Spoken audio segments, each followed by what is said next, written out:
ماہرین کے مطابق عام طور پر مردے کو قبر میں رکھنے کے بعد سب سے پہلے اس کا پیٹ اور اس کی شرمگاہ گلنے سڑنے لگتی ہے۔ یہی دو چیزیں ہیں جن کے لیے انسان دنیا میں فساد مچاتا ہے۔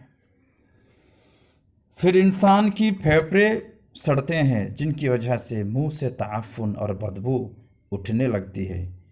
یہ منہ اور زبان ہی ہے جس کی چرب زبانی سے انسان دنیا میں جھگڑے اور ایذا رسانی کا بازار گرم رکھتا ہے۔ پھر کچھ ہی دنوں میں اس کی ناک گل سڑ کر جسم سے جھڑنے لگتی ہے۔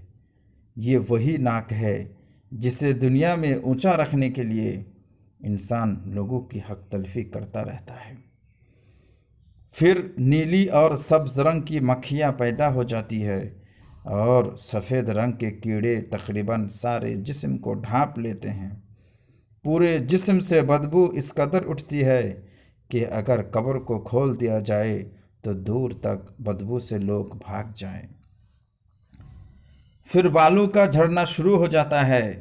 تھوڑے دنوں بعد سوائے ڈھانچے کے کچھ نظر نہیں آتا۔ کچھ عرصے بعد یہ ڈھانچہ بھی ٹوٹ پھوٹ کر ختم ہو جاتا ہے۔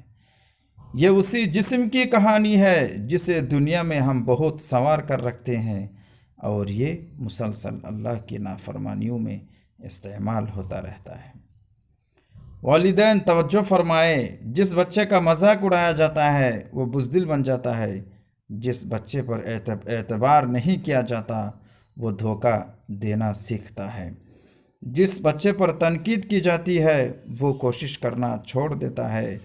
جس بچے کی تعریف نہیں کی جاتی وہ اچھی چیزوں کو پسند نہیں کرتا۔ جس بچے کو مار پیٹ کا سامنا ہوتا ہے اس کی صلاحیتیں دب جاتی ہے۔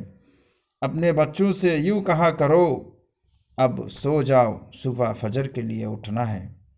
یوں کہنے سے ان کی نظر ہمیشہ آخرت پر رہے گی۔